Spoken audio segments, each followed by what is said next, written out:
Bismillahirrahmanirrahim. Assalamualaikum warahmatullahi wabarakatuh. Jumpa lagi dengan saya Johan Kurniawan SPD, Kepala Sekolah SD Negeri 1 Poncowati, salah satu sekolah penggerak angkatan pertama tahun 2021. Kali ini saya akan mengajak teman-teman semua untuk menyaksikan, untuk merefleksikan sebuah video, yaitu yang bercerita tentang sekolah A dan sekolah B. Nanti kita akan coba melihatnya, kita cari perbedaannya, kita lihat sisi baik dan sisi buruknya, dan tentunya ini akan saya akan berharap ini akan bisa menjadi sebuah masukan, sebuah referensi yang bisa kita kembangkan di sekolah kita. Kita coba share screen dulu ya.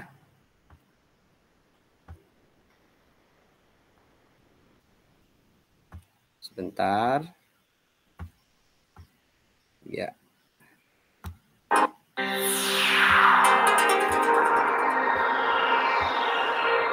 Oke. Kita lihat ini dari Kementerian Pendidikan, Kebudayaan, Riset dan Teknologi ya.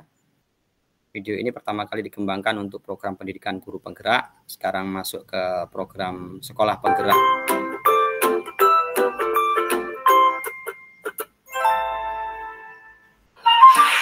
Ya, refleksi budaya sekolah.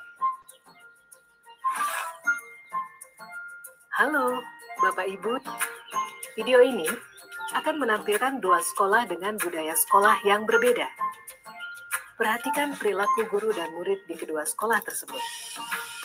Silakan menonton dan merefleksikannya.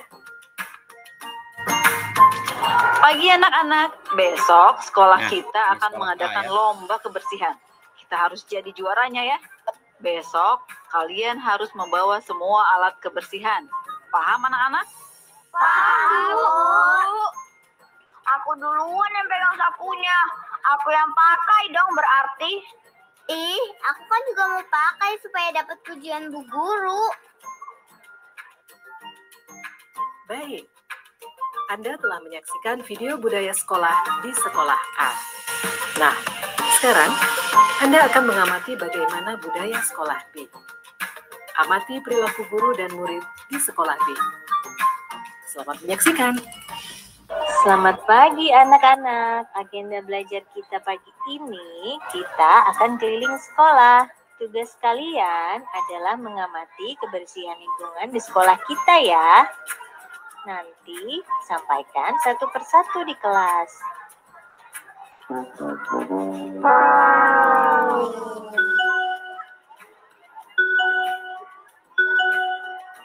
Bagaimana anak-anak? Apa yang kalian temukan di lingkungan sekolah? Ternyata sekolah kita kotor ya, Bu. Banyak sampah yang berserakan. Bagaimana ya solusinya? Bagaimana bila kita melakukan kerja bakti saja? Jangan buang sampah di jalan. Buang sampah itu di tong sampah. Oh iya, makasih udah diingatin ya. Anda telah menyaksikan video budaya sekolah A dan B. Bagaimana?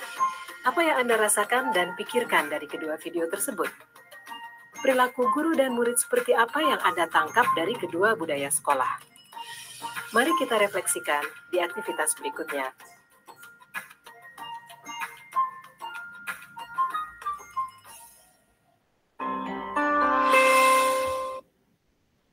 Ya, itu barusan ya, kita sudah paling tidak mengenali atau melihat guru di sekolah A dan guru di sekolah B ya, tentang kebiasaan yang sudah dilakukan di kedua sekolah tersebut.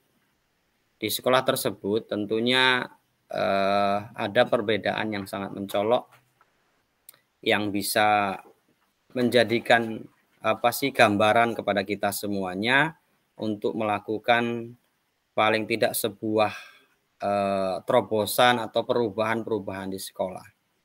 Di sekolah A, saya melihat, mungkin juga teman-teman semuanya melihat bagaimana siswa hanya mendengar apa kata guru. Jadi guru selalu menjadi penentu arah kebijakan dari pelaksanaan kegiatan di sekolah. Jadi guru hanya menyampaikan bahwasanya akan ada lomba dan lain sebagainya. Diharapkan kita diwajibkan bahkan juara dan lain sebagainya. Hal ini tentunya kurang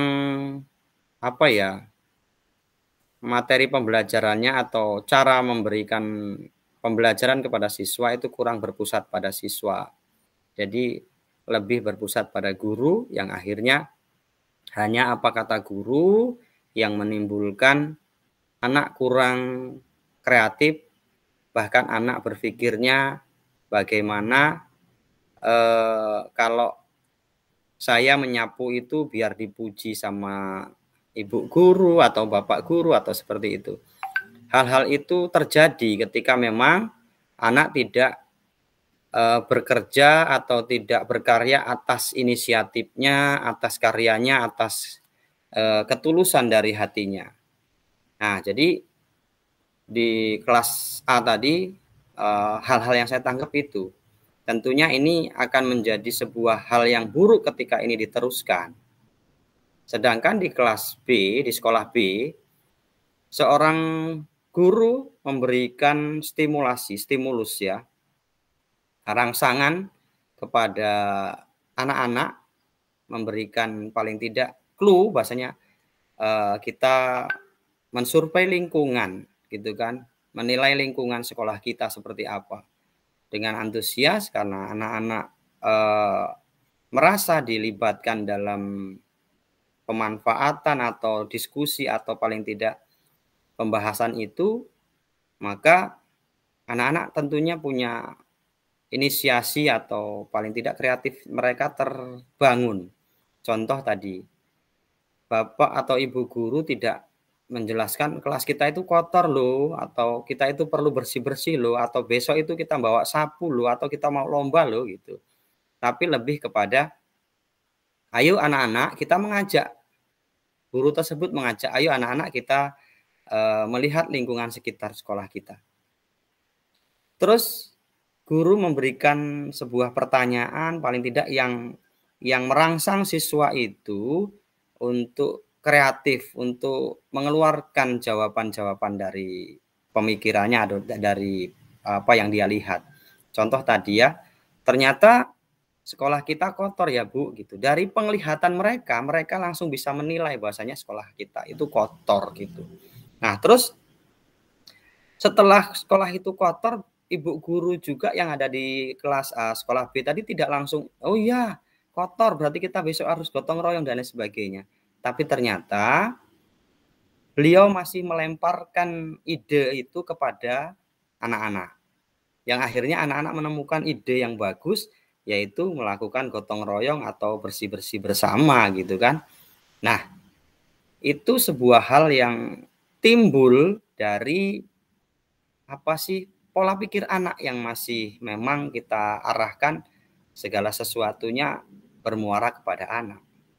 Nah, pada saat pelaksanaan bersih-bersih itu tadi, gotong royong tadi juga, ada anak yang membuang sampah sembarangan. Nah, anak itu bisa diingatkan oleh teman yang lainnya. Artinya rasa kesadaran bahwasanya membersihkan sekolah, menjaga kebersihan sekolah itu adalah tanggung jawab kita bersama.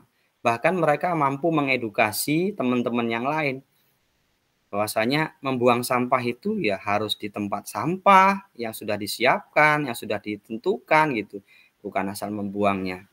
Hal itu sangat bagus sekali untuk pembentukan karakter di sekolah.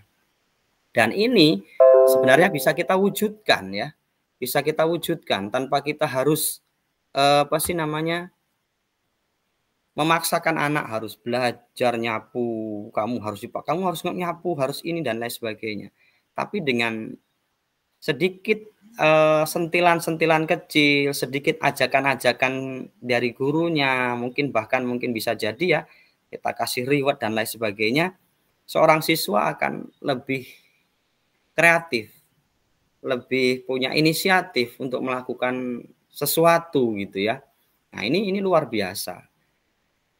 Pembelajaran yang sudah berpusat pada siswa membuat anak lebih suka, bahkan ekosistemnya ini akan terbangun dengan baik ketika hal itu bisa kita lakukan. Nah, saya berharap ini juga bisa kita lakukan di tempat kita masing-masing. Ayo, mari kita mengedukasi diri kita sendiri, untuk siswa kita, untuk anak-anak kita, untuk sekeliling kita. Karena berbagi kebaikan, berbagi sebuah hal yang memang bermanfaat untuk orang lain, ini sangat-sangat dianjurkan bahwa bahkan ini akan membawa sebuah kebaikan-kebaikan yang lain yang akhirnya akan membawa pahala yang besar untuk kita. Profesi seorang guru adalah profesi yang sangat luar biasa karena ilmunya bermanfaat dan akan dimanfaatkan oleh orang lain, dan ilmu yang bermanfaat itu akan terus mengalir menjadi amal jariah kita. Jadi untuk bekal kita nanti menuju alam selanjutnya. Bapak Ibu yang saya hormati, terutama Bapak Ibu guru-guru SD Negeri 1 Poncowati dan guru-guru yang lain dimanapun berada, di tanah air maupun di luar Indonesia, mari kita buka wawasan kita bahwasanya kebaikan harus kita perjuangkan, kebaikan harus kita biasakan. Mari jaga lingkungan kita, jaga kebiasaan-kebiasaan baik, terus mari kita saling praktik baik, sampaikan praktik-praktik baik kita agar orang-orang lain itu bisa menerima kebaikan-kebaikan kita. Jangan ragu, jangan merasa risih ketika ada orang berbuat baik. Itu saja mungkin yang bisa saya tarik kesimpulan dari pembelajaran yang video yang barusan. Kurang dan lebihnya saya mohon maaf. Saya akhiri, billahi taufik wal hidayah. Wassalamualaikum warahmatullahi wabarakatuh.